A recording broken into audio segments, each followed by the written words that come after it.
Vaporization means that you will japa. Ja what?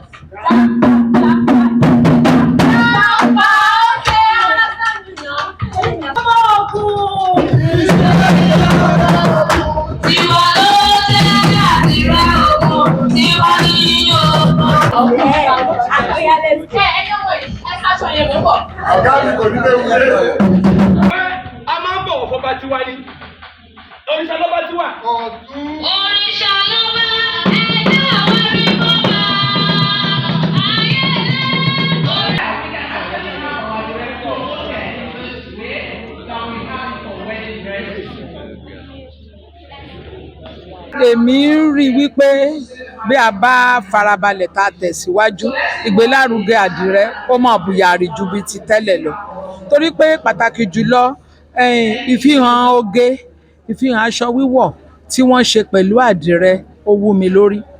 Mo wá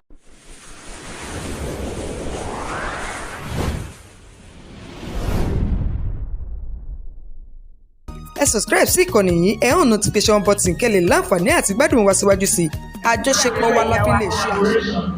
ẹ jẹ́ ká wo gẹ́gẹ́ bí ìgbàgede tá a wà tí wọ́n pè ní First National Adire Festival ní ìdílé àkọ́kọ́ rú ẹ̀ kí ni nǹkan tẹ́ ẹ lè sọ nípa ètò eléyìí tí Asani àti Aduke Foundation tí wọ́n gbé kalẹ̀. mo kọ́kọ́ dúpẹ́ lọ́wọ́ wọn ìyẹn Asani àti Aduke Foundation pẹ̀lú àjọṣepọ̀ ATJ Textiles. Èmi ń rí wípé bí a bá farabalẹ̀ tá tẹ̀síwájú ìgbélárugẹ àdìrẹ ó mọ̀ bùyàrí ju bí ti tẹ́lẹ̀ lọ torí pé pàtàkì jùlọ ìfihàn oge ìfihàn aṣọ wíwọ̀ tí wọ́n ṣe pẹ̀lú àdìrẹ ó wú mi lórí. Mo wá ń fi àsìkò yìí sọ fún àwọn tó nígbéyàwó lọ́nà ìbàjẹ́ pé mo lè ṣọkọ tún mi gbé àdìrẹ ní bá wọ̀ ọkọ mi náà bá fàdìrẹ ṣe kóòtù àwọn ọmọ ìyàwó náà tún wọ àdìrẹ tẹ̀lé wa àbá kọ́kọ́ fi bẹ̀rẹ̀ ná ṣùgbọ́n àwọn tó nígbéyàwó lọ́nà kí wọ́n jọ̀ọ́ kí wọ́n gbé aṣọ ìlárugẹ wọ́n ní òrìṣà tá a bá ń ṣe tá à ń lé ọmọdé kúrò ojúbọ ẹ̀ ò ní pẹ́ parun. Asani and Aduke Foundation wọ́n láwọn tún máa fẹ́ ṣe ìdánilẹ́kọ̀ọ́ fáwọn ọmọ wẹ́wẹ́ káwọn náà lè níṣẹ́ lọ́wọ́ kò síṣẹ́ béèyàn bá máa àdìrẹ ṣe á máa tibẹ̀ má ta sẹ́nu á máa tibẹ̀ jẹun á ti wabẹ̀ jẹ́ èèyàn. Mo fẹ́ràn ètò tí wọ́n ṣe yìí o inú mi dùn sí gidigidi ṣùgbọ́n mi ò fẹ́ kó tán síbẹ̀ tó bá tún dọdún tó ń bọ̀ kí wọ́n tún ṣe mo mọ̀ pé ó pè fún ìnáwó o ṣùgbọ́n Ọlọ́run á máa bùsápò wọn kọ́ mọ̀ jẹ́ kí ó lọlẹ̀ torí tán bá ti dá dúró báyìí ẹ mọ àwọn èèyàn wa wọn á ló ti tán náà nìyẹn ẹ jẹ́ ká máa ṣe lóòrèkóòrè títí a fi bọ́ sójú ẹ̀ lórúkọ Olúwa á bọ́ sójú ẹ̀ o. Orúkọ mi ni Yèyélúwà Ìbíyẹmí Àjàdí àìná òrósùn róòlọ alépòǹkòló aládìẹ lába. kí ni orúkọ yín mà? Orúkọ tèmi ni Akíọdé Ọlámídé. níbi ìpéjọpọ̀ ilé tí wọ́n pè ní First National Adire Festival lẹ́wà kí ni àwọn nǹkan tẹ́ ẹ lè sọ?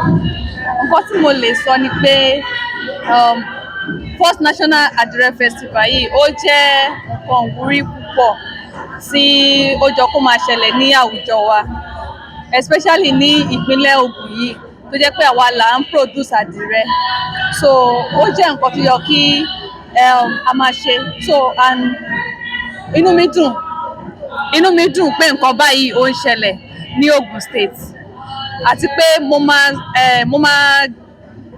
I will suggest pé kí nǹkan báyìí kó túbọ̀ máa continue àti pé láti máa enlighten àwọn youth wa ní ṣíṣe àdìrẹ àti pé nǹkan tí a lè fi àdìrẹ ṣe ó pọ̀ lóríṣiríṣi. Akíọdé Ọlámídé aláṣẹ Midbell event.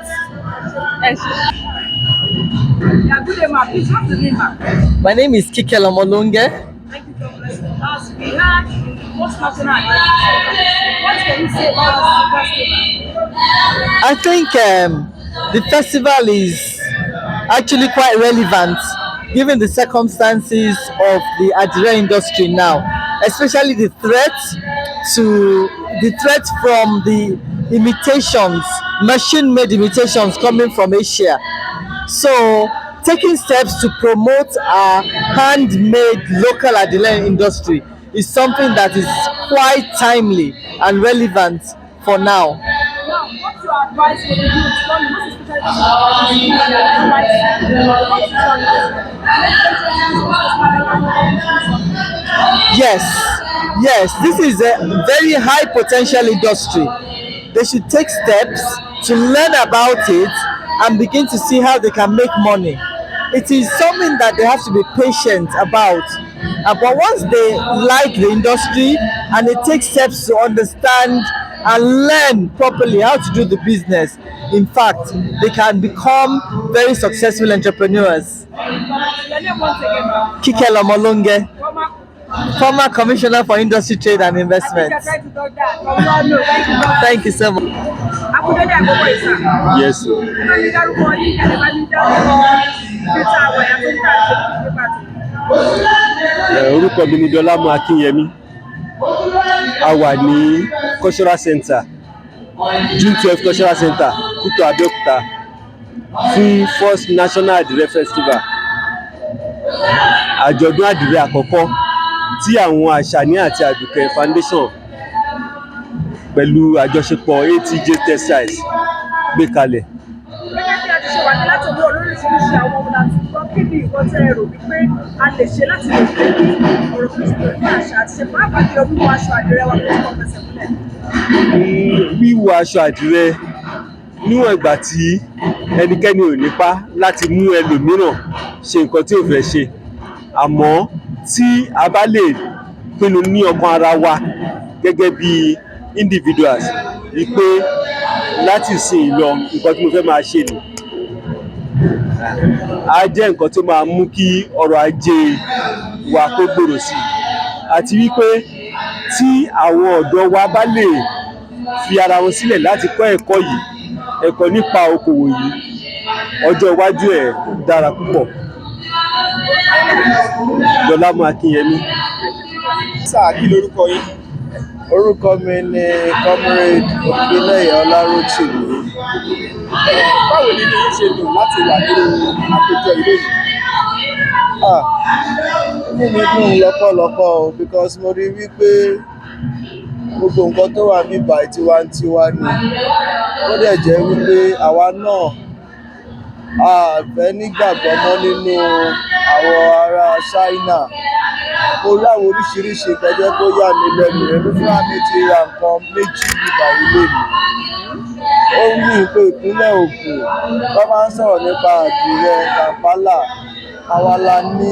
Àwọn nǹkan tó wà níbà mo ti máa ń travel káàkiri, ṣùgbọ́n mi ò tí ì rí nǹkan tó wà tó lẹ́wà bí àwọn oríṣiríṣi nǹkan tó fi aṣọ ṣe. Mo rí aṣọ àdìrẹ wọ́n fi ṣe agbádá tó ti rán, wọ́n fi ṣe skirt tó ti rán, wọ́n fi ṣe oríṣiríṣi àwọn táwọn aṣọ obìnrin rán tó ti rán sílẹ̀. Ká má ti sọ èyí tó ẹgbàá ṣẹ̀tú máa rán. Èyí tó tẹ̀ ti rán sílẹ̀ mi ò mọ̀ pé aṣọ wa wọ́n lè fi ṣe pé báàgì ńkọ́. Even though mo rí àwọn bíi so many things, àwọn aṣọ míì tí mi ò tẹ̀ mọ́ pàdì rẹ ni. Mo rí gbogbo ẹ̀ ni wọ́n ṣe ní ìlú báyìí. Ó jẹ́ kí inú mi dùn ní pé so ìpínlẹ̀ Ògùn àti lọ síwájú gan ni nínú gbogbo tó bá ń sọ̀rọ̀ nípa àdìrẹ. So àwọn tó tẹ̀ wá gbé ètò yìí kalẹ̀ mi ò mọ̀ bí tó ti rí ọpọlọ yìí. And I pray for them that the Almighty God will continue to renew their strength and grant them more wisdom and knowledge to be able to do more than this. In Jesus' mighty name. Ṣé lọ́pọ̀lọpọ̀ sáà kí ni ìyànjú alákìní ọ̀rọ̀ tó ní ṣe pẹ̀lú ọ̀rọ̀ àwòrán tí lápá tó lè fún àwọn ọ̀dọ́ wa láti lè jẹ́ kí wọ́n múra sórí ọ̀rọ̀ tó ní ṣe pẹ̀lú àṣà àti ìṣe? Àṣà àti ìṣe ó ṣe pàtàkì o. Gẹ́gẹ́ bí mo ṣe sọ nígbà tí mo ń deliver speech, mo wá láti dúró fún ọ̀gá àgbà pátápátá tó ń ṣe Commissioner for Education, Science and Technology nípínlẹ̀ Ògùn State, Professor Arígbàbó Àbáyọ̀mí Adélàjà. Nínú àwọn ọ̀rọ̀ tí wọ́n ní kí n sọ, nínú ẹ̀ ó ti jẹ mọ́ nǹkan tí mo tún fẹ́ tún sọ yìí. Àwọn ọ̀dọ́ wa, àwọn youth wa, gbogbo ẹ̀ náà kọ́ ni pé ọ̀rọ̀ ẹ̀kọ́. Ẹni tó bá kọ́ iṣẹ́ eléyìí náà ẹ̀kọ́ náà ni, because tó bá ní ìmọ̀ kò lè mọ nǹkan tí wọ́n kọ́ wọn bí báyìí.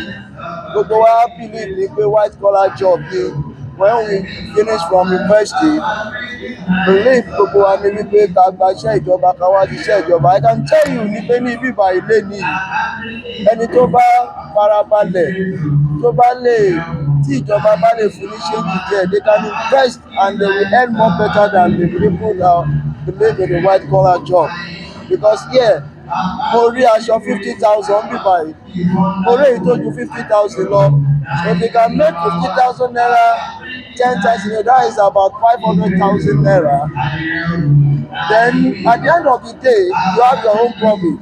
Ìwé civil servant tó jẹ́ pé level 8 ní jẹ́ pé salary ẹ̀ step 2 level 8 kò ju bí 50 something thousand lọ, even though not more than that. You can see that táwọn ọ̀dọ́ wa bá lè farabalẹ̀ tí wọ́n bá kọ́ iṣẹ́ yìí mọ́ iṣẹ́ wọn. Everything shouldn't be about going to classroom for education. Even though people tó wá ṣeré náà àwọn náà lọ sí classroom torí pé àwọn tó ń kọ́ wọn náà wà nípa yìí.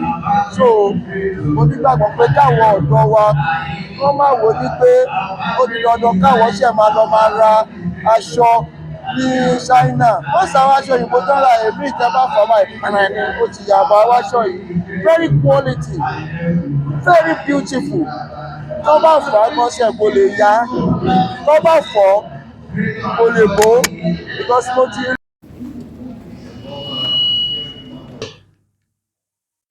Sustainability is not merely an environmental concept. It is a call to action, and action and reaction are equal to opposite side. Our commitment to sustainability extends beyond today's celebrations. It requires us to be steward of our environment, advocate for cultural preservation, and architect of inclusive development. Let us use this platform to exchange ideas. It's like our mommy just said right away. Collaboration on innovative solutions and prepare our nation towards a future where our heritage flourishes alongside sustainable practices. Together we can ensure that the legacy will live for future generations. It's one of pride, resilience, and responsible stewardship.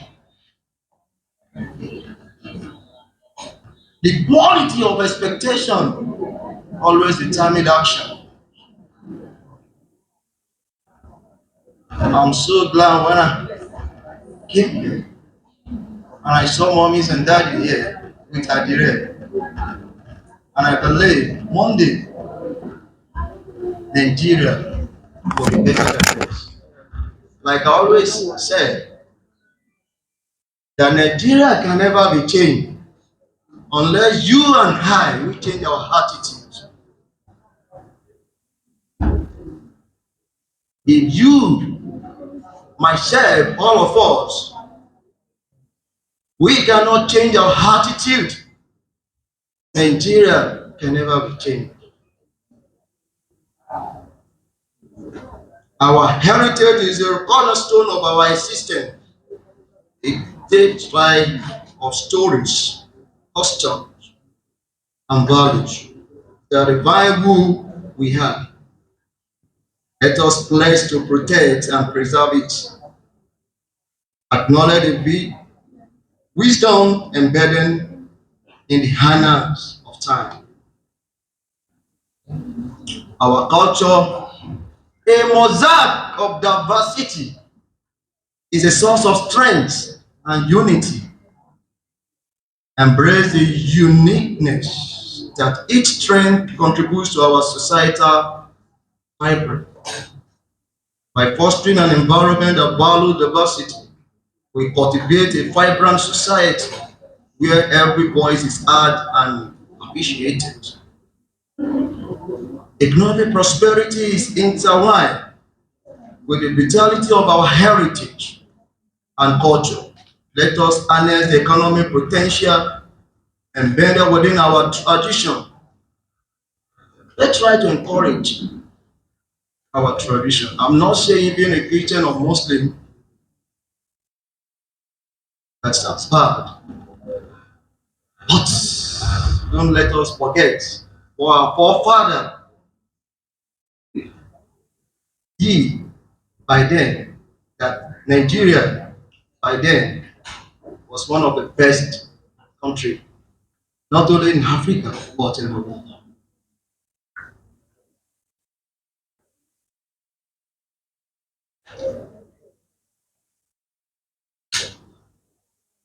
Economic prosperity is intertwined with the vitality of our heritage and culture.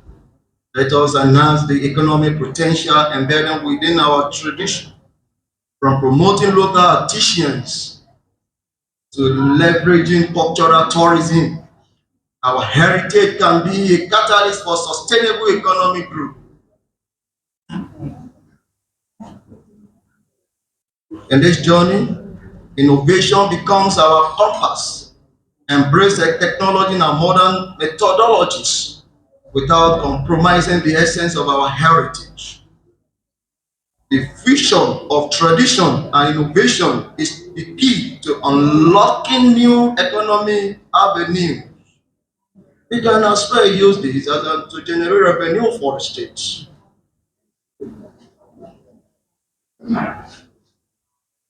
Let us, as a community stakeholder, champion the cause of sustaining our heritage, promoting our culture, and boosting our economy. Together we can build a legacy that transcends generations, ensuring a vibrant and prosperous future for all. Thank you, and let the National Adire Festival be a catalyst for positive change in our journey towards a sustainable and cultural enriched tomorrow. Thank you all for listening.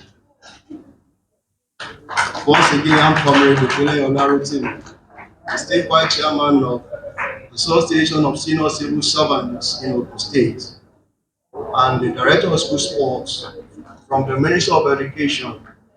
Thank you. God bless you. We appreciate you. We appreciate you. We hope to see you again, and again. The next goodwill message is from the representative of the Permanent Secretary, Ministry of Women Affairs. That is the DAS, the Director of Admin and Supplies, in person of Mrs. Oshilaja. Please, a round of applause for her as she comes to deliver a goodwill message from Ministry of Women Affairs and Social Development. Yes. Thank you. Thank you very much. Thank you. Mo kí olórí wa, mo kí àwọn màmá tí wọ́n jókòó, mo kí former Honourable Commissioner for Commerce and Industries, mo kí gbogbo àwọn bàbá àti àwọn màmá tó wà lórí ìjókòó, mo kí wa lọ́pọ̀lọpọ̀. The gentlemen of the press, I say good afternoon. Mo tún fẹ́ kí àwọn màmá wa Asani àti Aduke Foundation àti àwọn ATJ Textiles. Mo kí yín gidi gan ni fún ètò tẹ́ gbé kalẹ̀ yìí. Mo fẹ́ tò lẹ́yìn màmá wa Àjàdí nítorí pé àṣà wa ṣe kókó. Gbogbo wa la mọ̀ pé ọrọ̀ ajé Nàìjíríà ó lọ sókè ká má sọ mí, àní sọ pé ó dagun. Ṣùgbọ́n lọ́pọ̀ ọgbà a mọyì nǹkan tá a ní lọ́wọ́, a mọyì nǹkan tá a gbé dání. Torí ẹ̀ ló ṣe jẹ́ pé ẹlòmíì ṣì rò pé tóun bá dé lóyìnbó yẹn òun ò lè ṣoríire. Kò sì rí bẹ́ẹ̀. Gbogbo àwọn tọ́lọ́run bá ti kádàrá ó máa ṣoríire láti ibẹ̀ yẹn ló máa ṣoríire ń bẹ̀ o. Tó bá jẹ́ pé Nàìjíríà ìlú náà sọ pé yóò ti ṣoríire, tó bá ṣeré lọ á tún ṣeré padà náà ni. Kí ló fà á? Ìdí àti ìtumọ̀ náà ni pé a kì í value nǹkan tá a ní lọ́wọ́. Àdìrẹ tá à ń sọ yìí ó jẹ́ kan nínú ẹ̀, àṣà wa. Ẹ wo àwọn ọmọ mi tán jókòó yìí àti grandma tó fi rán agbádá dédé ló ṣe lára wọn èmi náà tí mo fi rán skirt and blouse dédé ni ó dùn mí pé honourable commissioner mi ò sí ń bí honourable Adija Adeleye in fact àwọn ń fi àdìrẹ dára gan nítorí pé àwọn náà jẹ honourable commissioner for culture and tourism ẹ má jẹ́ kí n tàn yín ìgbà tó ń fi àdìrẹ dára báyìí ó wo gbogbo wa lójú ni ẹ má sọ wípé in fact àwọn tí wọ́n wọṣọ 120 tó wọṣọ 150 tí ẹ bá rí ẹni tó bá yín rán àdìrẹ tó bá ṣe wọ́n máa wò yín ẹni tí ẹ wọ àdìrẹ ẹ máa gbáyìí ju ẹni tó wọ léèsì oníhò lọ kò sí nǹkan tó lè fàdìrẹ rán o wọ́n máa fi rán travel box travel bag wọ́n máa fi ṣe blind gbogbo àwọn decorations yìí tó bá jẹ́ pàdìrẹ la lò ní ẹ tún wá lè bó ṣe máa rẹwà sí gbogbo àwọn decoration tẹ lo àwọn kílẹ̀ lò yìí tẹ bá lo àdìrẹ ẹ wà mọ̀ pé àdìrẹ yẹn gbà yìí àwọn eléyìí ni mo sọ o àwọn tó fi ṣe decoration ẹ wà mọ̀ pé àdìrẹ wa ó níyì gan ni ẹ lè fi ṣe ìwé back cover ìwé kò sí nǹkan tẹ́ ẹ lè fi ṣe bàtà ní o báàgì ní o gẹ́gẹ́ bó ṣe sọ sálẹ̀ pé wọ́n lè fi ṣe ẹ lè fi ṣe earring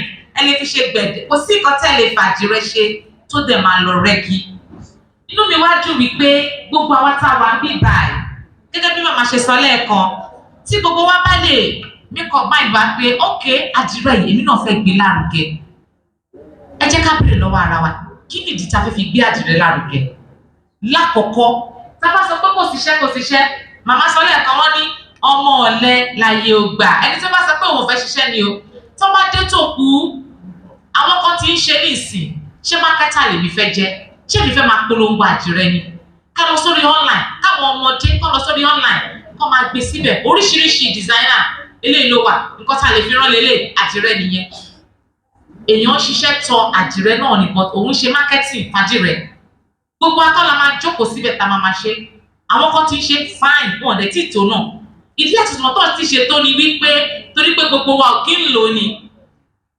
mo fẹ́ kí gómìnà wa o wọn sì ń bí ẹlẹ́dàá wọn wà níbí o in fairness to him wọ́n ti sọ fún wa wípé all civil servants àdìrẹ lẹ́pẹ́ pé gbogbo wa máa wọ̀ lọ́jọ́ Friday kì í ṣe pé torí program yìí mo ṣe wọ̀ ọ́ bẹ́ẹ̀ bá wọ aṣọ mi lọ́fíìsì wa lọ́jọ́ Friday commissioner bá ti padà sílé kọ́ lọ́jọ́ ìjà àdìrẹ ní kẹwọ̀ nǹkan tí gómìnà wa náà dẹ̀ máa wọ̀ nìyẹn ní ọjọ́ Fridays but ká bèrè lọ́wọ́ ara wa mélòó nínú wa ló ń tẹ̀lé òfin yẹn kódà gan àti tí àwọn sọ pé kọ́ máa fi rán uniform àwọn schools wọ́n ní kí yes governor ti sọ pé kọ́ máa fi rán uniform kọ́ máa fi rán sports wears ó dàbẹ̀ pé ministry of education náà wọ́n máa lè sọ àwọn kọ̀ọ̀kan tó tún rọ̀ mọ́ ṣe mọ̀ pé economy náà kò wà friendly ó dàbẹ̀ pé wọ́n wò pé tọ́ bá fi ṣe uniform ṣó máa last ṣe mọ̀ pé kákí ni ti bí yẹn kákí làwọn ọmọ yẹn máa ń lò I mean kákí that one lè last for some time bóyá wọ́n ṣì ní àwọn but mo mọ̀ wípé gómìnà wa present governor mo lè fi gbogbo ẹnu sọ is in support of àdìrẹ kódà wọ́n sọ pé kọ́ máa lò fún uniform àti sports wear tó bá jẹ́ pé ẹ̀kọ́ làwọn ọmọ yẹn máa wọ̀ lọ́sẹ̀ ó máa ní ọjọ́ tó máa wọ àdìrẹ yẹn àwa civil servant ti sọ ti pẹ́ pé Fridays gbogbo wa gbọ́dọ̀ wọ àdìrẹ ìyẹn bẹ́ẹ̀ mo sọ lẹ́ẹ̀kan mo ní ọmọlẹ́la yóò gbá ó tábà sọ pé kò síṣẹ́ ẹ jẹ́ ká look inward mélòó gan ló rẹ́dí àti ṣiṣẹ́ gbogbo akọ́la máa ṣiṣẹ́ lọ́fíìsì o gbogbo akọ́la máa mú báírò tábà sọ wípé nǹkan táwọn màmá sọ lẹ́ẹ̀kan yẹn in support to them tábà sọ pé òkè tó ti kọ́ àwọn ọmọ mo sọ lẹ́ẹ̀kan mo ní àwọn kan táwọn kan bá wà níbi tó ti ń ṣe àwọn kan máa jẹ́ mákẹ́tà ṣebí àárín àwọn tó máa lọ mákẹ́tà tó máa lọ from one company to the other mélòó ló ti gbé àdìrẹ tó sọ pé mọ́mì mo ní àdìrẹ oríṣiríṣi tó máa gbé wá sọ́fíìsì tó máa gbé lọ sáwọn broadcasting stations tó máa gbé lọ sáwọn rail stations àwọn tó fẹ́ travel wọ́n ti ń di lọ nísìn wọ́n ti fi ṣe surveillance wọ́n fi ṣe you can use it for so many things lálẹ́ fi àdìrẹ ṣe so ẹjọ́ bá sọ pé mo ríṣẹ́ I don't know ṣé ó rẹ́dì láti ṣiṣẹ́ iṣẹ́ wo gangan ṣé ó ní sùúrù ẹ̀ ọ̀tọ̀ ní kéèyàn tún ní sùúrù o because kí n ṣe pé péyàn iṣẹ́ owó nísìnyí mo fẹ́ máa ká millions ìyẹn náà wà bẹ́ẹ̀ o ká wá rántí wípé tí àwọn tó pọ̀ tó bá ti ń ṣe ó máa tún improve economy wa o tí gbogbo tí ẹni bí ní ìsìn báyìí bóyá àwọn bíi 50 náà ṣe tí àwọn 50 náà bá tún join ẹ̀ bóyá èmi fẹ́ máa ṣe àdìrẹ bàtà nìkan lèmi fẹ́ máa ṣe àdìrẹ travel bus mo fẹ́ máa ṣe tí gbogbo náà tá a bá wá make up nínú ilé wa pé òkè o tá make up máa ìgbà pé òkè àdìrẹ yìí náà mi fẹ́ gbé lárugẹ tí mo rí box normal box sílẹ̀ tí mo rí box tọ́pì àdìrẹ ṣe tó rẹwà gan ni tí wọ́n á ti sọ pé òkè let me buy this for my child tó fẹ́ lọ hostel èmi náà travel ni àwọn bags mi wà tẹ́ pé tẹ́ bá fẹ́ lọ òde bí ọjọ́ méjì tẹ́kọ̀ máa fi àdìrẹ tó máa tán fi ṣe tó rẹwà in fact mo ní kan nígbà tí mo wà ní Ministry of Women Affairs tí a bá ti lọ seminar báyìí tí a bá ti gbé báyìí àwọn èèyàn máa sọ pé mo máa gba báyìí lọ ìmánìyàn ẹ̀ lè gbà tẹ́ bá fẹ́ rà ẹ wá sábẹ́ pàtàkì wá rà kí ni mo fẹ́ fàyọ ní pé àdìrẹ yìí ó wuyì ó dára gan ni ẹ jẹ́ ká jọ gbé lárugẹ á ràn wá lọ́wọ́ ó máa tún boost economy wa náà nígbà tí ẹni presently ẹni 50 ló ṣe táwọn 50 bá join tó bá ṣe táwọn náà bẹ̀rẹ̀ sí ní san tax ó máa improve owó tó wọlé náà ó máa improve owó tó wọlé sí state àbí gbogbo àwọn tó ń tajà àwọn màmá tó ń tajà ní shops yẹn ó ní iye tax táwọn náà ń san táwọn míì náà bá tún kó wọn tó tún ṣe máa gba tax lọ́wọ́ àwọn náà á ní iye tó máa tún wọlé sápò ìjọba àwọn náà tí ó ń kó lọ sókè òkun ó ní iye tó máa san export ni ó máa add to our value in the country so ẹ jọ̀ọ́ mo fẹ́ rọ̀ wá gbogbo àwa tá a wà bí ká make up mind wa kò sí nǹkan tó lè fàdìrẹ rán ó dẹ̀ máa wà comfortable torí pé aṣọ gangan ni mi ò sọ China ṣì kó o mi ò sọ China táwọn ṣì kó wọlé o ẹ jẹ́ ká mo fẹ́ sọ nǹkan kan fún yín ṣé ṣì kó yẹn kó máa ń bẹ ṣé mọ̀ bẹ́ẹ̀ nítorí ó fẹ́lẹ́ tí wọ́n bá rán dáadáa báyìí ẹ kọ́ lè má lọ báyìí tẹ́ bá lọ tán púpọ̀ báyìí yóò máa jẹ́ fẹ́ ni abẹ́ ni tẹ́ ẹ bá mọ̀ one of the disadvantage of àwọn tí ṣì kó yẹn nìyẹn bọ́tí wá yìí aṣọ gangan ni aṣọ lọ́ fi ṣe òwú gangan ni tó mo fẹ́ rọ̀ wá mo fẹ́ bẹ̀ wá ẹ jẹ́ ká túbọ̀ gbé àṣà wa lárugẹ kẹ́lẹ̀ wá wo nǹkan táwọn ò pọ́nlé yìí àwọn ọmọ Yíbò wọ́n pọ́nlé gan ni o tí wọ́n bá wá fún tó bá lọ sólúmọ mo rántí gbà tí mo wà ní Ministry of Women Affairs anytime they come for any tourist attraction there you always see them going for this àdìrẹ they will buy and give to their people àwọn Igbo ganan pọ́nlé jù àwa Yorùbá láàánú ní nǹkan tá a ní àná ní nǹkan tá a ní ẹjọ́ ẹ jẹ́ ká má ní nǹkan tá a ní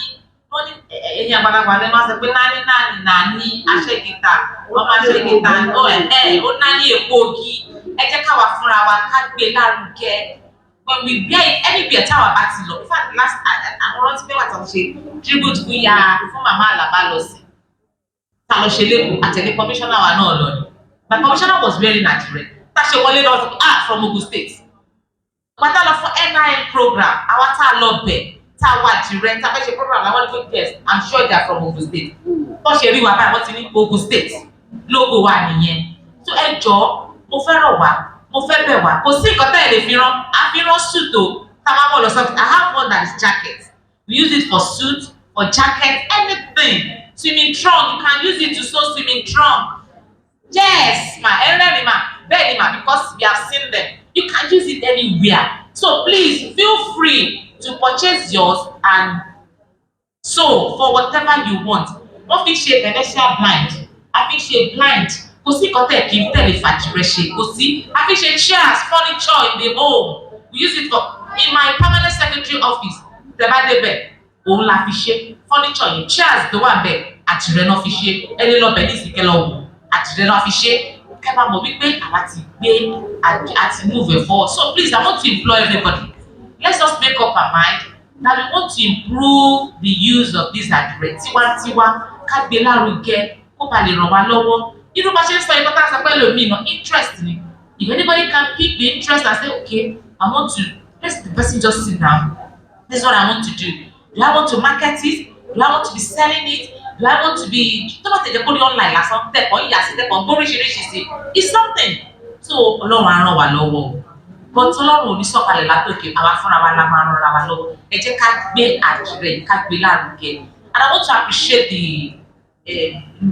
Madam Asani and Aduke again I want to appreciate you for bringing up this program at least to rejig us to revive us to remind us that the importance of this àdìrẹ and what people can use it for and I pray that you will continue to grow higher and higher in Jesus' name the Lord will uphold you for as many that are here let's just have it at the back of our mind that we want to promote our own We want to promote our culture. In the course of doing that, and the Lord will help us. Thank you for listening. Thank you very much, ma'am. Thank you, ma'am. Thank you, ma'am. Thank you. Thank you. Speaking about the business aspect, goodwill messages left. A ní ọ̀rọ̀ a máa gbọ́ méjì sí láti ẹnu mọ́mí wa former commissioner tẹ́lẹ̀ mọ́mí Lóngé àti mọ́mí Olórí Olówu.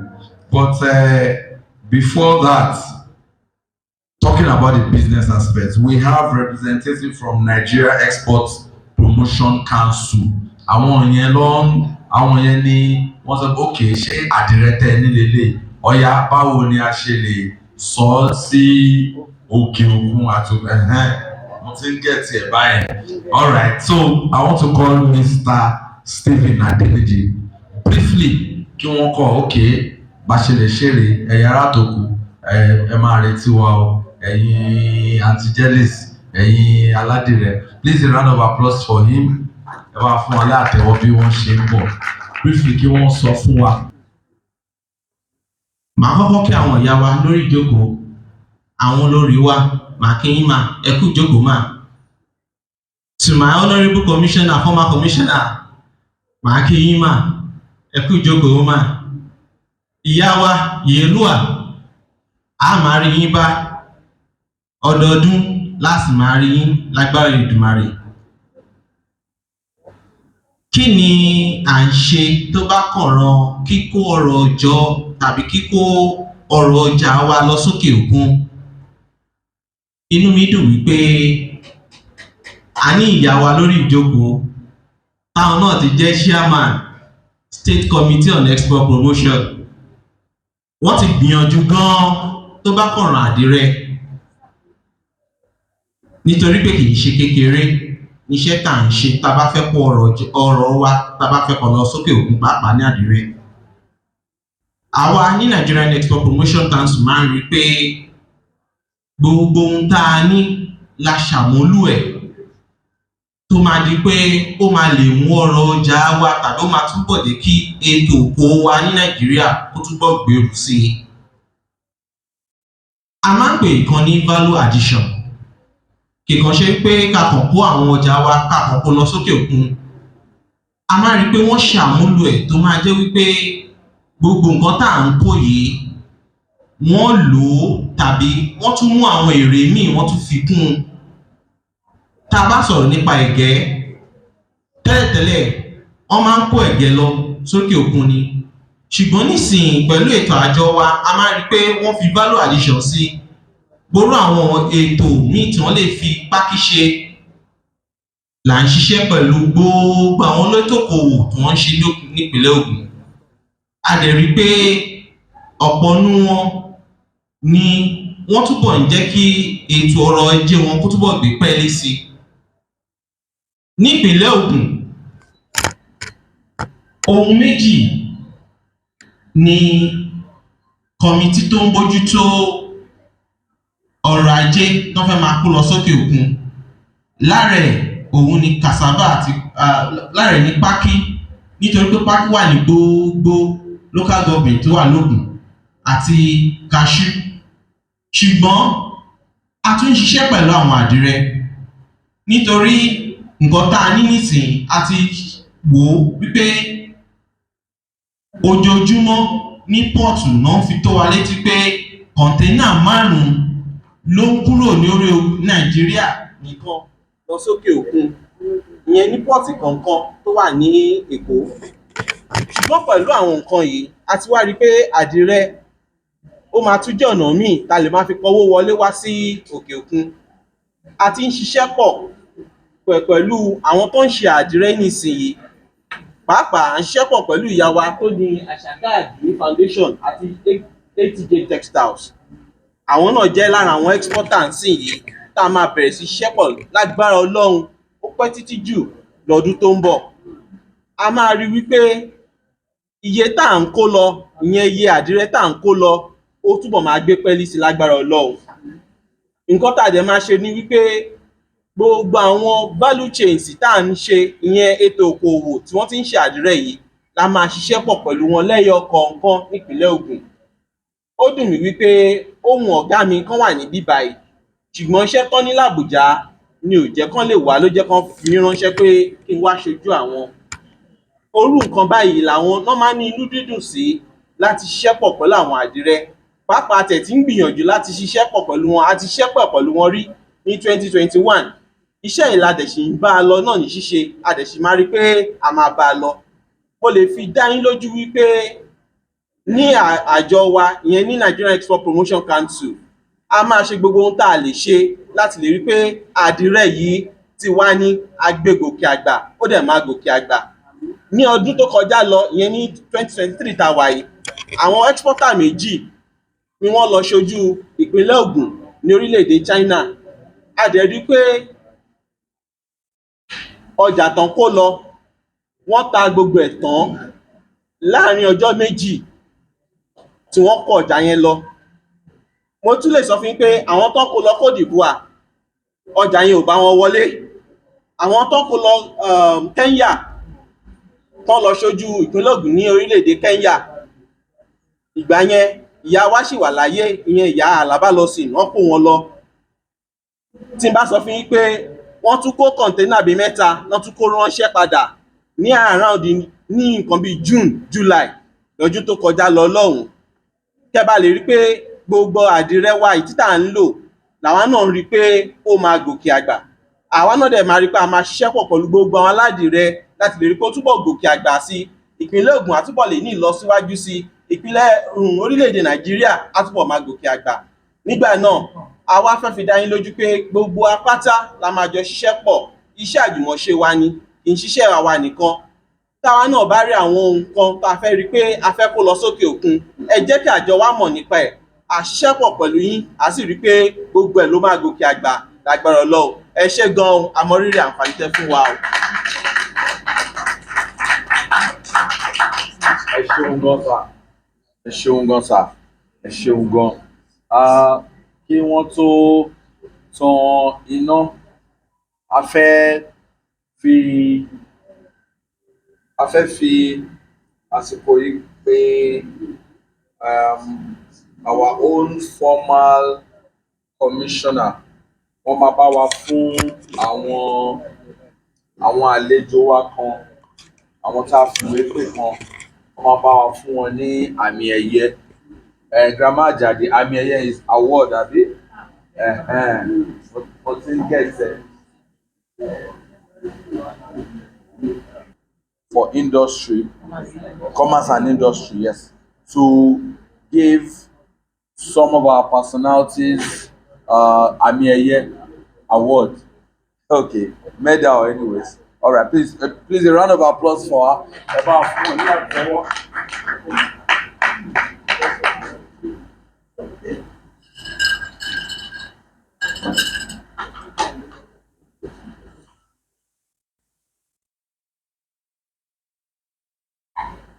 Ẹni àkọ́kọ́ ni Alájà Alábẹ́dé.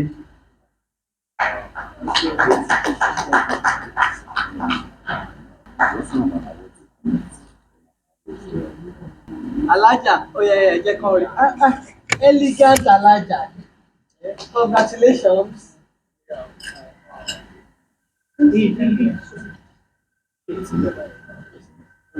Oh yeah. Congratulations. Yeah, no, she can. Then Alájà Risikat Owóṣeni. Àwọn dà. Alhaja Risikat Owóṣeni. Okay, Congratulations.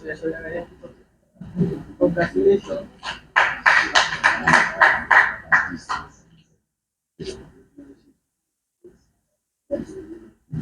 Yeah. Congratulations. Then Mama Salako Alagbagba, yeah. Is she here? Everyone, move back. Rori. Rori máa wẹ̀.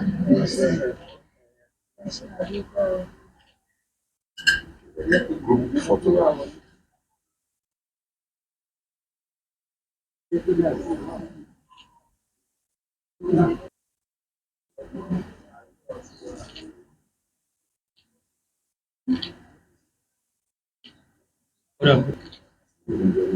Kí àwọn màmá tó lọ sí orí màmá alájà alábẹ́dé gẹ́gẹ́ bí aṣọ alájà ẹni ọlá àwọn wọ́n sì di ọlọ́wọ́ òdì dídì oníko àwọn wọ́n sì di títí di ìgbà yìí èrò pé wọ́n dẹ̀ bóyá tún ní ìyàn kan náà àwọn náà ti dàgbà gan-an àwọn kan ti ń ṣe láti ìgbà kan ti wà lọ́mọdé náà ó dẹ̀ jẹ́ nǹkan tí ó gbé wa lọ́kàn ní àṣà ní ànàjẹ́ tọ́tù ìwọ̀n bá lè ṣe ìbáyìí oníwọ̀n bá tágbára kápẹ́ wọn ṣàfihàn lọ fáwọn ìyá yìí òun lérò àtìlẹ́ ṣíṣe bẹ́ẹ̀ náà ni àbúrò mi tó wà lóun ló ṣe wọn rẹ mísíkà lówó ṣe é ní ó gbà á lọ́wọ́ ìyá ẹ̀ thank you very much ó gbà á lọ́wọ́ ìyá wọn òun náà sì tún ń ṣe lọ and she's been very good nínú iṣẹ́ yìí bẹ́ẹ̀ náà ni màámi àgbà ń bẹ̀ yẹn tẹ bá ti rí eléso wẹ́wẹ́ àwọn náà ń dì í èso wẹ́wẹ́ ṣenge wẹ́wẹ́ àti ọmọdé náà dẹ̀ làwọn náà ti ń dì í títí di bá ṣe ń sọ̀rọ̀ láàárọ̀ yìí wọ́n sì ń di aṣọ fún wa so ìyẹn la ṣe ní a gbọ́dọ̀ ṣe àfihàn wọn káwọn èèyàn mọ̀ wípé kò ń ṣe wípé àdìrẹ yìí ó kàn déédéé já kò ń ṣe magic ó ní àwọn tán wà nídìí ẹ̀ wọ́n dẹ̀ ti wà nídìí ẹ̀ tipẹ́ ó dẹ̀ yẹ ká lè ṣe ẹ̀yẹ ká ṣe àfihàn fún wọn nǹkan tí Asani and Aduke Foundation ṣe nìyẹn ẹ bá mi pàtẹ́wọ́ fún wọn ẹ ṣé thank you. Of first introducing to you my very special sister here. She's my darling, she's my love. She's an amazing woman. If you have never met with her, you won't know what I'm talking about. I actually met her at an occasion last year, and I was being myself. She came to patronize us at my stand at the Her Excellencies at the Ogun last year. And when she saw me, she said, I like what you are doing. And she bought some things. And when she was leaving, I told her about this program. I said, Ma, I have this dream that I want to have an exhibition and fair on Adire. And she said, no problem, I will support you without knowing me. And she gave me her phone number and said, you can get in touch with me at any time. She was the Honorable Commissioner for Ministry of Industry and Trade and Investment. And I was like, how can a commissioner be this humble? You just meet somebody that is just exhibiting Adire at an exhibition, and you just felt, take my number. Not everybody would do that. So I was so much in love with this woman, not knowing that she's actually my sister. Until she now came to my store and said, oh, what about this, what about this? And we got to know that, you know, we are family friends, and she's been amazing. She's been amazing. Not to me alone. When I have to talk about her in town, people will say, oh, you know Mrs. Longe? Ah, she's like that. Oh, you know Mrs. Longe? She's like that. Wherever you say, wherever she goes, she's not ashamed to promote youth and women. She's not ashamed to say, oh, this is Adire, you have to do this. Anytime you see her, she's wearing Adire. What she's wearing right now is actually my brand. It's actually my brand. And she has really made me happy. You know, when you have somebody up there that stoops so low to become your friend, to relate to you at your own level, she will go down there to relate with everybody. Wherever you mention Mrs. Longe, they will say that is the woman. Not because she's my own sister, but that is just the way she is to everybody. And her passion for this Adire, I don't know what to say about that.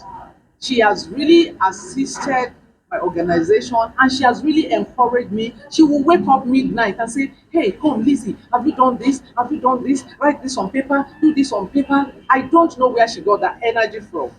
Honestly, I don't know where she got that energy from, having loads of things to attend to, but she will still list everything, even things that I can't remember, to say, oh no, you have to do this, you have to do that. And see, I'm so grateful. I am so grateful. I'm so grateful. I'm so grateful for your love and everything. I'm so grateful. I'm so grateful.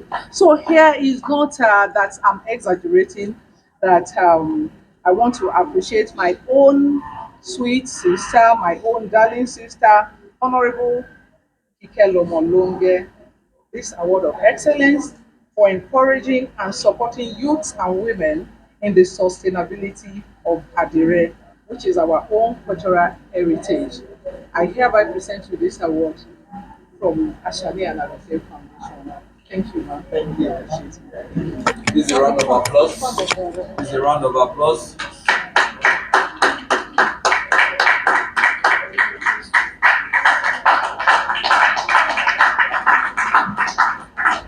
Thank you. Thank you, sir. You want to say something?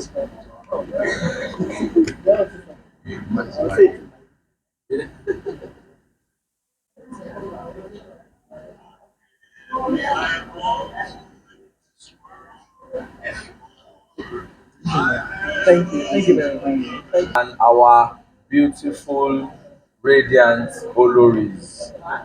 Yes. Okay.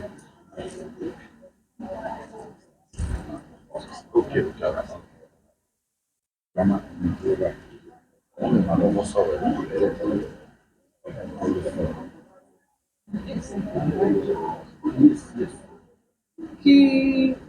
The next award that is coming is going to Oba Professor Sakama Tenilola.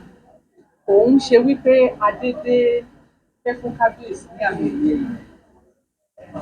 Àmì ẹ̀yẹ yìí a fi dárúkọ kábíyèsí fún àwọn olórí méjèèjì yìí.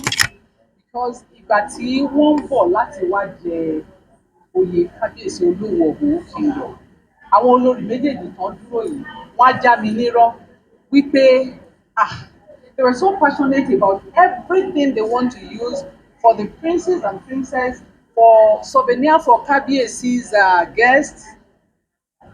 It was Adire.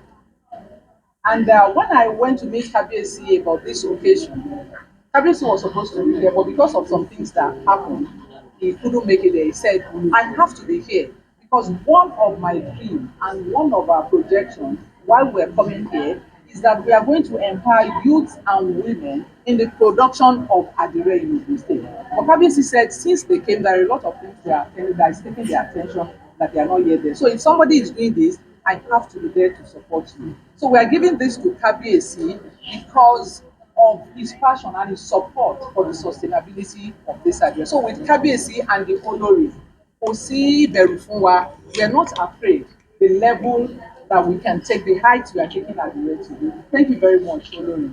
Thank you very much, Olori Agba. Thank you very much, Olori. I'm so honored to have you here today. Thank you, ma'am. Ní orúkọ Asani and Aduke Foundation pẹ̀lú àjọṣepọ̀ ATJ Textiles. Wọ́n ní níbi tí a bá ti rí ọba tó ń ṣe dáadáa, àwọn olórí ló dáa. Àbí báàkọ́ ẹ̀gbà méjì òkú gbọdọ̀ jára wọn níyẹn. Mo fi tọ̀wọ̀tọ̀wọ̀ kí kábíyèsí olóhùn tìlú Òwu ọmọ àsunkún gbadé. Kábíyèsí o, kábíyèsí o, kábíyèsí o. Èyí yẹ wá ń tiwa, ó yẹ wá, èyí yẹ wá ń tiwa. Kábíyèsí Olówu yẹ wá ní tiwa. Ẹ wo àwọn olórí méjèèjì. Kí lẹ ẹ̀yin rí tó wà láàrin olórí méjèèjì? Bóyá ń tẹ̀lé rí ẹ̀yin ò rí. Kí lẹ rí ná? Ìfẹ́ òun làkójá òfin. Àwọn olórí kábíyèsí wọn kì í ṣe slay olórí. Àbí slay olórí ni wọ́n? Àwọn olórí tiwantiwa ni wọ́n. Àwọn olórí ìbílẹ̀ ni wọ́n. Orí adé àgbè yìí. Ẹ ṣé àdúpẹ́. Asani and Aduke Foundation wọ́n gbé àmì ẹ̀yẹ yìí fún bàbá wa kábíyèsí ọba Professor Saka Adélọ́lá Mọ́tẹ̀mílọ́lá Olúyalọ Òtilẹ̀ta keje PhD Cancer FNSC Olówu tilẹ̀ Òwu fún àtìlẹ́yìn èyí tí wọ́n ń ṣe fún aṣọ àdìrẹ gẹ́gẹ́ bí arábìnrin wa tó ṣe àgbékalẹ̀ ètò yìí ṣe sọ. Wọ́n nígbà tí wọ́n fẹ́ jẹ Olówu, wọ́n ní gbogbo nǹkan táwọn fẹ́ lò bẹ́ẹ̀ àwọn fẹ́ kó jẹ́ àdìrẹ. Bàbá rí àwọn ọba wa tó ń ṣe báyìí, kí làwa ọmọ ẹ̀yìn wọn fẹ́ wá máa ṣe? Ẹ bá wa délé jíṣẹ́ fún kábíyèsí pé arọ́wọ́ wọn, ẹ bá wa jíṣẹ́ pé arọ́wọ́ wọn. Ǹjẹ́ ní orúkọ gbogbo àwọn ìgbìmọ̀ tó gbé ètò kalẹ̀, ó ní a fi àmì ẹ̀yẹ yìí fún bàbá wa kábíyèsí pé ọdọọdún là ń rórógbó ọdọọdún là ń ráwùsá ọdún kì í dùn ká má rọmọ obì lórí àtẹ ọdọọdún ni sápórúwé o ọdọọdún ni kábíyèsí ó máa wà láyé àti láàyè rere ẹ bá mi sọ wọn ọba àti ìjẹ.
Ẹ káàsán o, àwọn màmá àti àwọn bàbá tó wà nídòkú.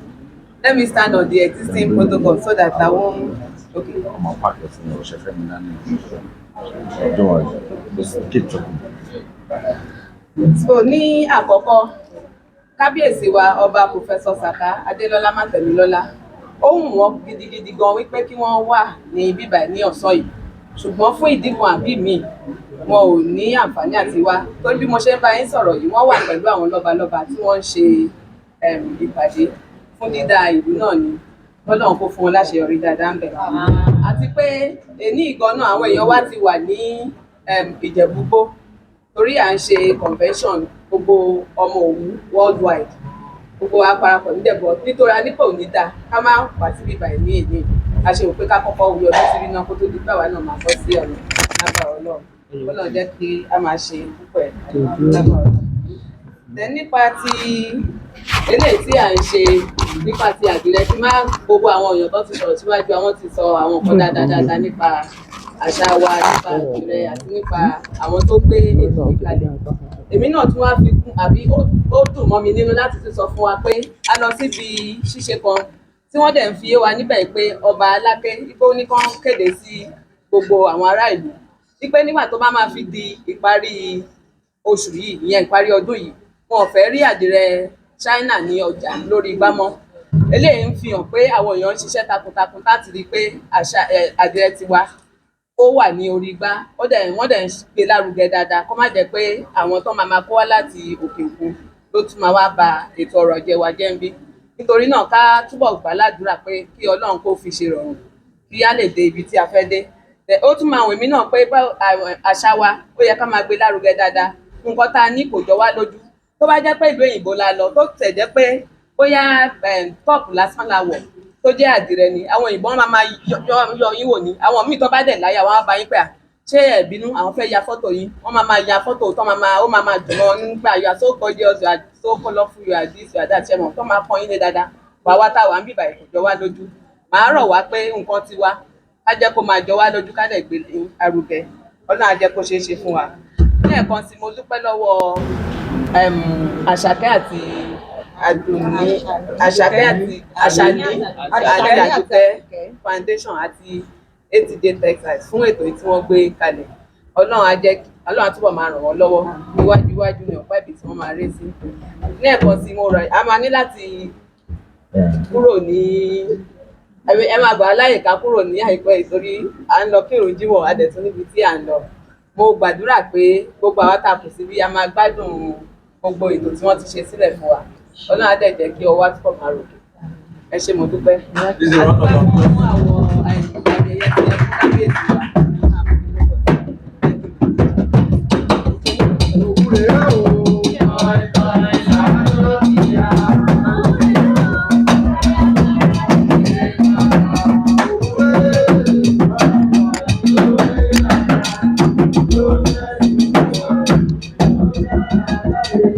Professor sọ pé ẹ ṣé gan ni o tí ẹ gbà wá láyè láti sọ èdè Yorùbá.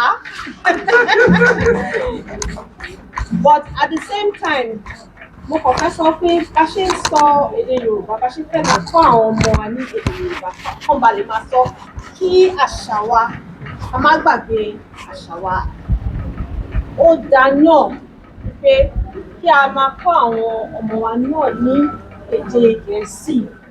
The reason ni pé tí wọ́n bá lọ sí òkè òkun, wọ́n á lè compete. Kí ni compete ní Yorùbá? Exactly. Wọ́n á lè compete favourably pẹ̀lú àwọn counterpart. A fẹ́ kí àwọn ọmọ wa kí wọ́n wà lẹ́yìn. Mi ò sọ pé èdè wa ò wà okay o. Èdè wa wà very very and ó wà meaningful. Àwọn words mi tí a lè sọ ní English, àwọn èdè Yorùbá ní. In fact, kì í ṣe èdè Yorùbá nìkan, èdè Nigeria generally.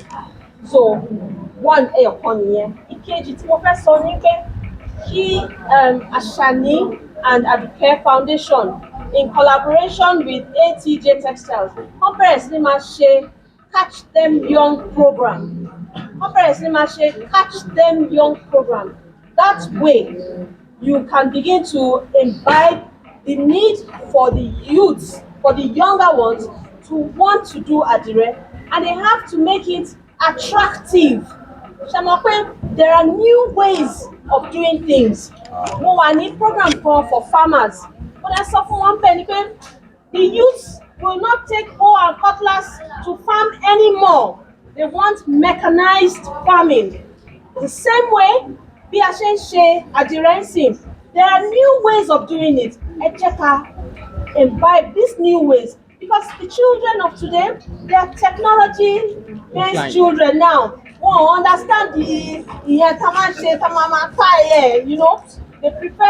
They would honestly prefer the one that we can do with new technology. So kábẹ̀rẹ̀ sí máa imbibe the new ways of doing this thing, and believe me, they will all join. Thank you very much. Thank you. Thank you. Thank you. Thank you. Thank you.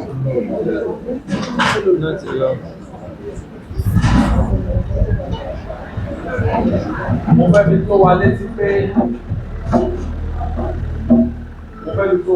pé a ní eré orí ìtàgé àti cultural dance. Ijó ìbílẹ̀. Àti ijó ìbílẹ̀.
What's the next step now? Let me ask you something. Have you heard of Japarization? Japarization. What's the meaning of that? Oh, she was Japa. Okay, Japarization means that you will Japa. Japa what? Japa. Okay, I understand you Everybody that you Japa. Who remain in this country? Orí yẹn sọ náà, but let me also ask another question. The people that passed out 3 years before, Sean Michel, no. 2 years before, they don't have work. Even last year, they don't have work. You know think that our own will be anything? Oh, wise up, Kolaje. I can see that you made up your mind. Yes, so pass for me. I'm saying this is a mistake. That's saying this is a mistake. Yes. You know so much mistake. What else? Adire. What to me Adire? All those papara about it. Aduke, I can see that you are very much comfortable with your lifestyle. So I'm saying, fair work, no fair, but you don't want to go around the world. Anyway, me, among me, your Japa. Yeah, so okay, I can see that you made up your mind. Bye-bye. Are you not going? Aduke, I want to tell you. Anyway, you don't get better. Èmi ọmọ mi, máa gbá wọn débẹ̀. Few years later, lẹ́yìn ọdún díẹ̀.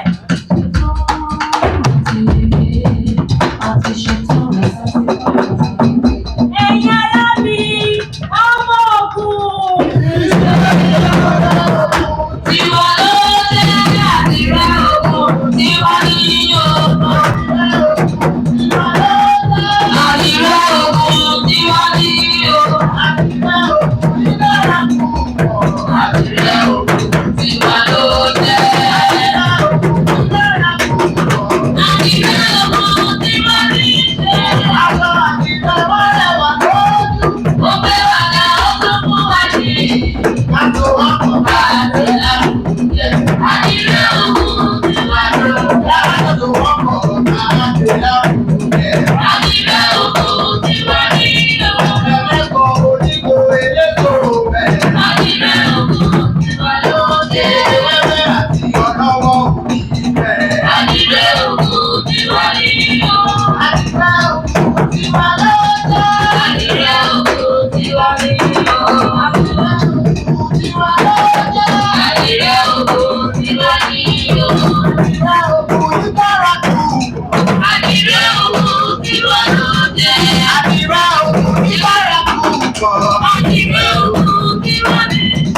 Àdìrẹ ògùn tiwa ló jẹ́ o. Àdìrẹ ògùn tiwa ní.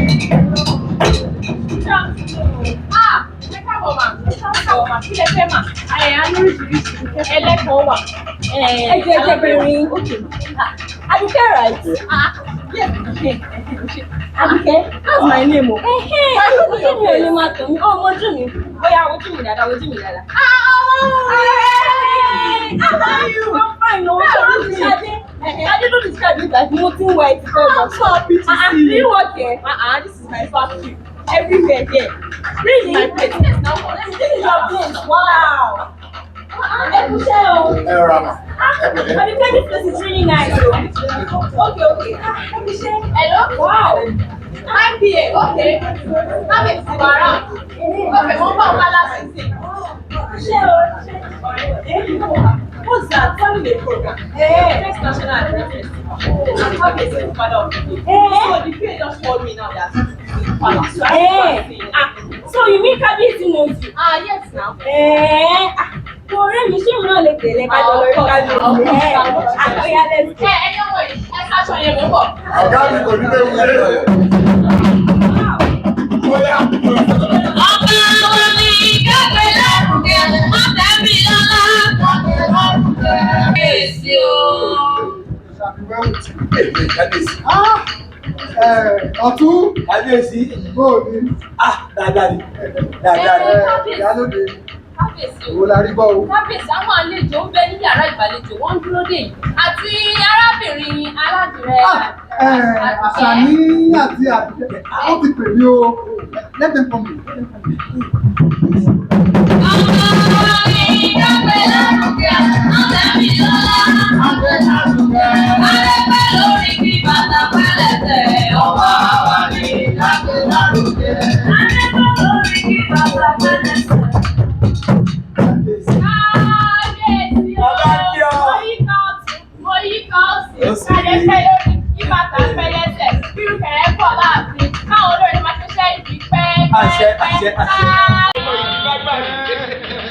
You're welcome.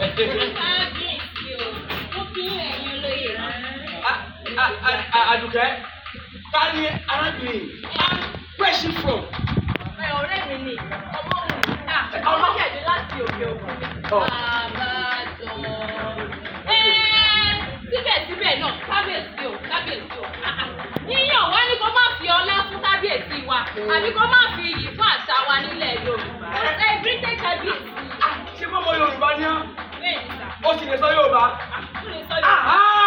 Tó o mọ̀ pé a máa ń bọ̀wọ̀ fọba tiwa ni. Òrìṣà lọ́ba tiwa. Ọ̀tún. Òrìṣà lọ́ba ẹ̀dá àwọn rí bọ́ba. Ayé òrìṣà lọ́ba ẹ̀dá àwọn rí bọ́ba. Arábà bí ẹ̀ máa fi ga. Òrìṣà lọ́ba ẹ̀dá àwọn rí bọ́ba. Ó ṣẹ̀ sọ tán pé tí a ṣe ń ṣe nílẹ̀ yìí kó ni àwọn mìíràn ń ṣe. My daughter, you are welcome back to the country. But you see, our culture is who we are. Àṣà wa ni, and this is who we were since the beginning of time, and it remains in the present, and as well as in the future. Àṣà wa ò ní parun. Ẹ ti gbàgbé báwọn àgbà ti wí ni, wọ́n ní bí a bá ti ní orísun, ó di dandan ká ní àṣà àti ìṣe. You see, we as the custodians of cultures and traditions, we are resolutely committed into validating our cultures and our traditions. Àwa náà kàwé. Bẹ́ẹ̀ kábíyèsí. Àwọn tí wàá gbé pòfẹ́sọ̀ ni mí. A lè lọ sókè òkun àti. Bẹ́ẹ̀ kábíyèsí. Àgbàgbé àṣà àti ṣe wa. Bàbá tẹ̀ lọ, arọ́ ọmọ lọ. Bẹ́ẹ̀ ni. Ọmọ wù súnmọ́ mi. Káàbọ̀. Àmọ́ ìmúra rẹ̀ yóò fi ẹ̀wọ̀n rẹ̀ bí ọmọ Yorùbá. Láti tó pẹja lódò. Orí ọ̀rẹ́ rẹ̀ Àdùkẹ́ ṣé wo fẹ́ràn àti wọ àdìrẹ ilẹ̀ wa ní?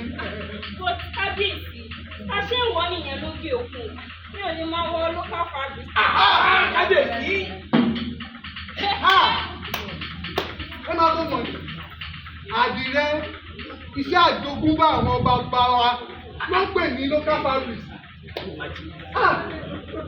Àdìrẹ our own dye and tie which is globally acceptable. Wọ́n lọ́mọ ń pè ní local fabric. Aṣọ tí èmi Professor Mátẹ̀mílọ́lá tí mo fọwọ́ sí gẹ́gẹ́ bí royal fabric. Kódà mo tún lè pè ní executive fabric. Tá a bá dé òkè mọ́sàn mo ṣe ń bá yín sọ̀rọ̀ lọ́wọ́. Aṣọ tẹ máa bá lọ́rùn gómìnà wa nípínlẹ̀ Ògùn ọmọba. Bẹ́ẹ̀ni, aṣọ tí èmi olóhùn tí mo fẹ́ràn láti máa wọ̀ dáradára ni. Kódà tó bá rí àrà tí Àṣàní àti Àdùkẹ́ fi àdìrẹ dá gẹ́gẹ́ bí alára nígbà tí mò ń ṣe ìwúlẹ̀ ó máa yà ẹ́ lẹ́nu. Tó bá rí àwọn ìjòyè, àwọn ọmọọba, àwọn olórí náà gbogbo wa rú dẹ́dẹ́ akọ̀ǹdòdò báyìí pẹ̀lú àdìrẹ òlò wa pè ní. Má sọ bẹ́ẹ̀ mọ́. Àwọn ohun ẹ̀ṣá. Bọ̀dùkẹ́ kí ló sọ fún fẹ́rí kábíyèsí? Kábíyèsí, mo máa ń bá ìsìn ní fún First National Àdìrẹ Festival. Ẹ̀yin dẹ̀ ni father of the day.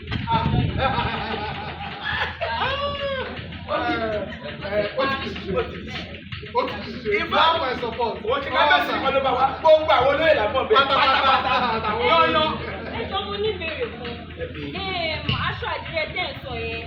Ṣé mo lè fi rán ra àwọn aṣọ tí mo wọ̀ báyìí? Àwọn ọ́fíìsì àwọn aṣọ tó máa wọ̀ lọ bí ṣé mo táyé ń ṣe lókè òkun náà?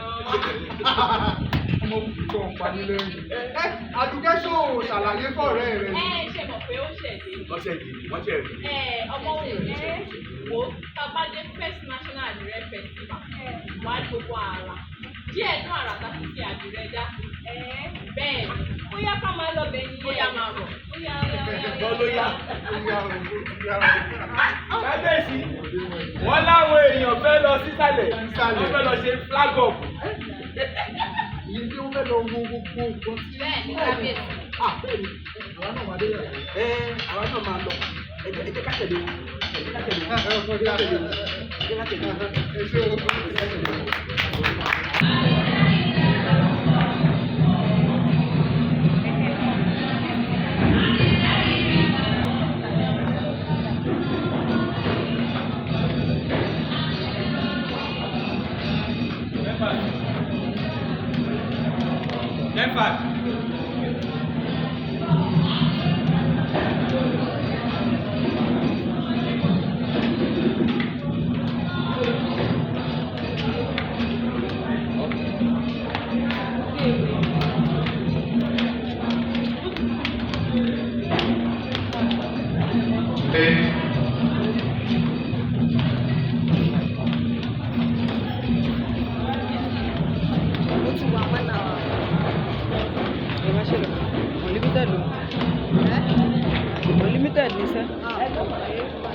Of Adire, of Kampala. I can see a tropilo, say duvet. Aṣọ òbúra lọ́pẹ̀ ní duvet o. Tèrè ṣòkòtò táwọn ìyá àbèjì lè wọ̀. Àti gáwọn táwọn ìyá àbèjì náà lè wọ̀. Àwọn aṣọ ọlọ́sí pàtí àti church. Àwọn aṣọ òbúra. Àwọn bàtà. Different forms. Different feelings. So drama yẹn máa continue pẹ̀lú fashion parade àti exhibition. Thank you. Thank you.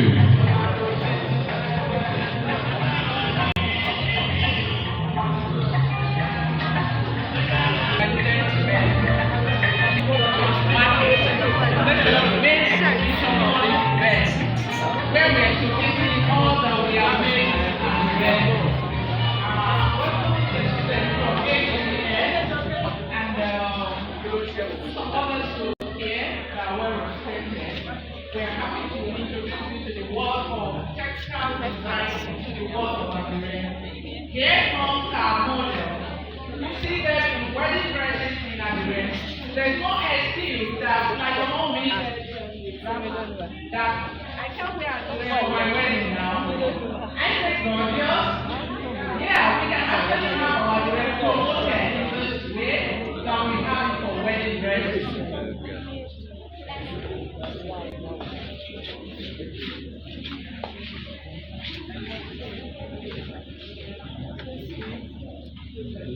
We are made of different attire.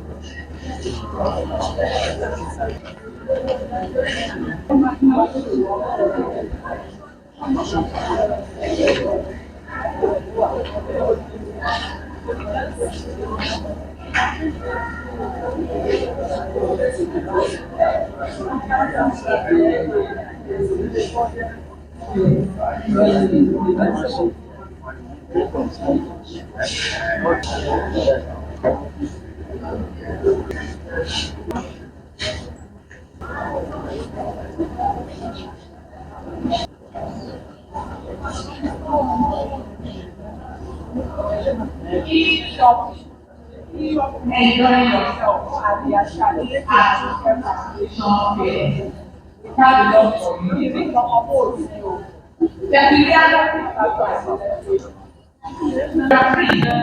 And that before you go or wherever it is interesting, either you or your work, you have your children and you want them to learn in training and reproduction and it's valuable. You're not charging any fee. For youth from women. Yes, ma'am. Any of Address festival, you see. You know me how to make bread.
ẹ subscribe sí ìkànnì yìí, ẹ hàn notification button kẹ́ lè láǹfààní àti gbádùn wa síwájú sí i. Àjọṣepọ̀ wa la fi lè ṣe àṣeyọrí.